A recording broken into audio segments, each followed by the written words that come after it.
आज मी तुम्हाला भरलेलं वांगं करून दाखवणार आहे. अगदी सरळ, साधी, सोपी आणि पटकन होणारी भाजी. एकदा अशी करून बघा, खरंच सगळ्यांना आवडेल. त्यासाठी साहित्य बघा. हे 5 वांगी घेतलेली आहेत मी. कांदा, हिंग, साधारण 1 वाटी कांदा आहे, अर्धी वाटी टोमॅटो आहे, अर्धा चमचा हिंग आहे, पोह्यांचा चमचा आणि 1 चमचा मीठ आहे. हे आलं आहे 1 चमचा आणि कुटी जवळजवळ 1 वाटी आहे. एवढं साहित्य. लाल तिखट 1-1.5 चमचा आहे. लाल तिखट मीठ तुमच्या अंदाजाने काय, जसे भाजीची क्वांटिटी असेल त्या हिशोबाने. आता बघा, मी फक्त शेंगदाण्याचा कूट बाजूला काढून ठेवला. बाकीचं हे सगळं मिक्स करून ते वांग्यात भरणार आहे. आता वांगे मी असे भरून घेतलेले आहेत. 5 वांगे आहेत. ते बाकीचा मसाला तसंच राहिला. शेंगदाण्याचा कूट काय भरलेला नाही. शेंगदाण्याचा कूट नंतर टाकायचं, म्हणजे वांगे पटकन शिजतात. शेंगदाण्याच्या कुटाने वांगे पटकन शिजायची नाही. सगळं शिजत आली की मग शेंगदाण्याचा कूट टाकायचा. पटकन होणारी भाजी आहे. सगळ्यांना नक्कीच आवडेल. नक्की करून बघा एकदा. आता मी गॅस चालू करते.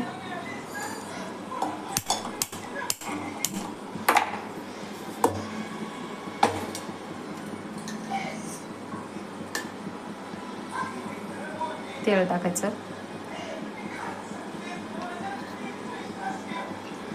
2 पळी तेल टाकलं आणि तेल चांगलं टाकून द्यायचं.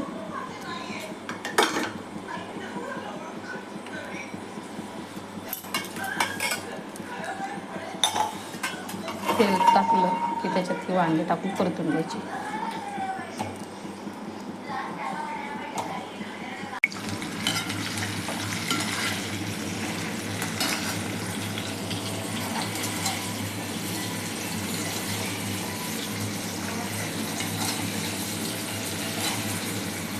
कांदा बिंदा कच्चाच टाकून द्यायचा. कच्चाच कांदा टाकायचा याच्यात. खूप छान होतं.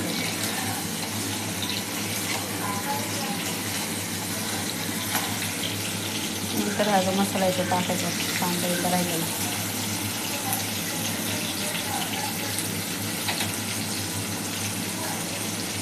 हळद टाकायची थोडीशी. हळद टाकायची, परतून द्यायची.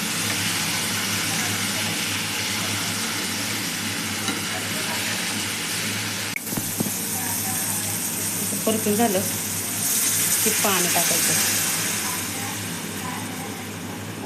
अर्धा ग्लास पाणी टाकलं बघा मी. आणि मग शिजत द्यायचे, शिजायला ठेवायचे. शिजत आली की मग कूट टाकायचा. लगेच कूट नाही टाकायचा, म्हणजे थोडीशी घट्ट पण होईल. भाजीला उकळी आली की झाकण ठेवायचं आणि 7-8 मिनटं शिजून द्यायची बारीक गॅसवर. वांगं शिजत आलं, थोडं कच्चंच अजून, मग हा कूट टाकायचा.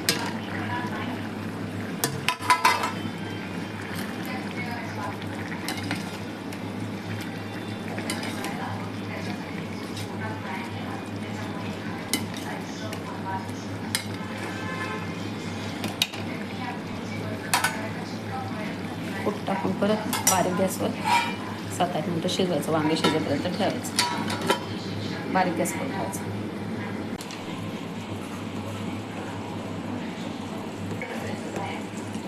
तर वांगं शिजलेलं आहे आपलं.